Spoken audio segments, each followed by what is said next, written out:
Hello বন্ধুগণ, সুপ্রীতির চ্যানেলে আপনাদের সবাইকে স্বাগত।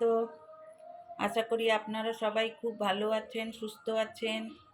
ভগবান আপনাদের মঙ্গল করুক। আমি আজকে আবার একটা অনেক পুরনো দিনের পিঠে বানাবো, সেই রেসিপিটাই আপনাদের সঙ্গে শেয়ার করব। আমি চালের গুঁড়ো, পুরোটা চালের গুঁড়ো দিয়ে আমি বানাতে পারি না, আমার হয় না। ময়দা, সুজি আর চালের গুঁড়ো তিনটে মিলিয়ে অল্প একটু নুন দিয়েছি, আর একটু ঝোলা পাটালি খেজুরের গুড় দিয়ে এটা একটা ব্যাটার বানিয়ে কিছুক্ষণ রেখে দেব। আর দুধ দিয়ে এটাকে গুলবেন আপনারা, দুধ দিয়ে গুললে বেশি টেস্টি হয়। তারপরে খোয়ার পুর ভরুন, নারকেলের পুর ভরুন, যেমন আপনাদের ইচ্ছা। এটা একটু ভালো করে মিশাবেন যেন কোনো লাম্প না থাকে। আমি 3 চামচ ময়দা দিয়েছি, 1 চামচ চালের গুঁড়ো, 1 চামচ সুজি দিয়ে আর এইরকম একটা স্মুথ একটা ব্যাটার বানিয়ে নিয়েছি।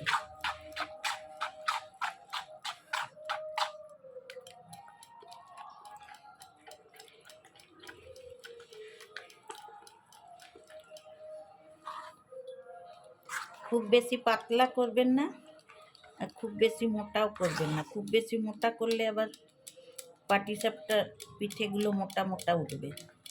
ওই জন্য একটু পাতলা একটু মোটা করবেন, মিডিয়াম, না পাতলা না মোটা, জাস্ট এই রকম ধরনের হবে।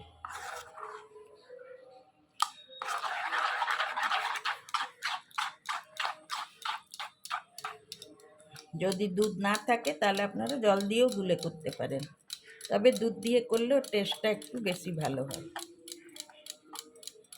দেখুন ব্যাটারটা আমি খুব সুন্দরভাবে মিশিয়ে নিলাম।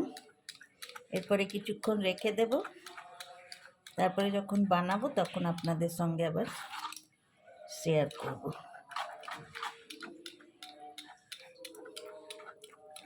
দেখুন বন্ধুরা, আমি নারকেলের পুর সেই আগে যে করেছিলাম ওটাই একটুখানি ছিল, আর এই খোয়াটা বানিয়েছিলাম। তো খোয়ার রেসিপিটা আপনাদের দেখানো হয়নি, এরপরে যখন আবার খোয়া বানাবো তখন আপনাদের সঙ্গে শেয়ার করব। এখন দেখুন আমি কড়াইয়ে তেল ব্রাশ করে নিচ্ছি। আমি ননস্টিকে করছি, আপনারা তাওয়াতেও করতে পারেন।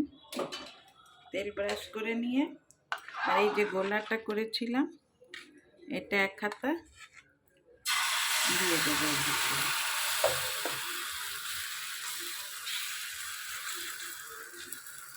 আঁচ কড়াইটা প্রথমে গরম করে নেবেন, প্যানটা ভালো করে গরম করে নিয়ে তারপরে আঁচটা মিডিয়াম রাখবেন, রেখে এরপরে একটু খোয়া দিয়ে দেব।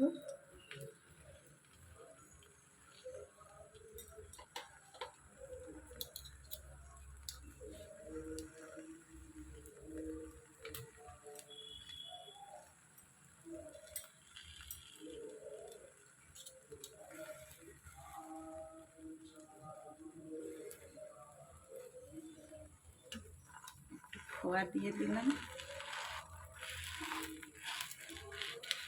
এটা মিষ্টি দিয়ে খোয়াটা বানিয়েছি, না তো ভালো লাগবে না। এবার দেখুন আমি করে উঠাবে, সুন্দর উঠে যাবে।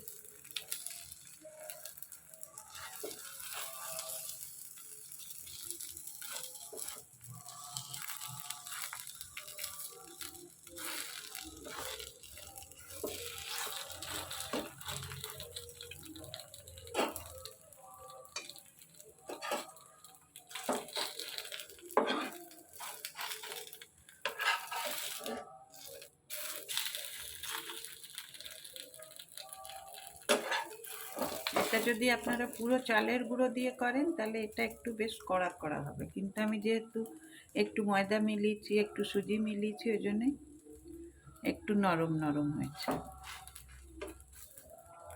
পুরো চালের গুঁড়ো দিয়েও আপনারা করতে পারেন, ওটাও খুব ভালো হয়।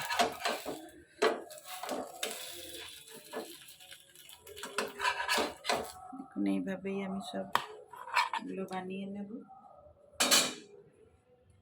আবার একটু তেল ব্রাশ করবো।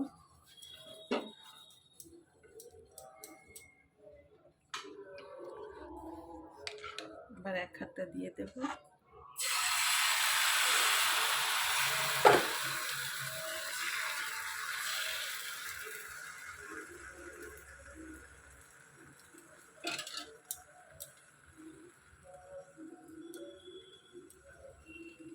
খোয়াটাকে একটু লম্বা করে দেবেন, না তো এক জায়গাতেই জমা হয়ে গেলে ঠিক লাগবে না। এই জন্য এটাকে একটু লম্বা করে, আমার শাশুড়িরা হাতে করে দেখতাম এমনি লম্বা লম্বা করে লেচির মতন করে রাখতো আর লম্বা লম্বা করে দিত।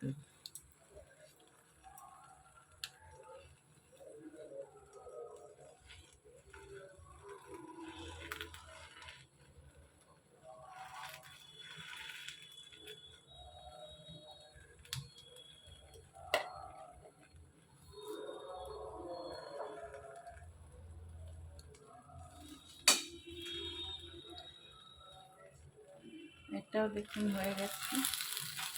এমনিভাবেই আমি সবগুলো বানিয়ে নেব, তারপরে আপনাদের সঙ্গে আবার আমি দেখাবো কেমন বানালাম।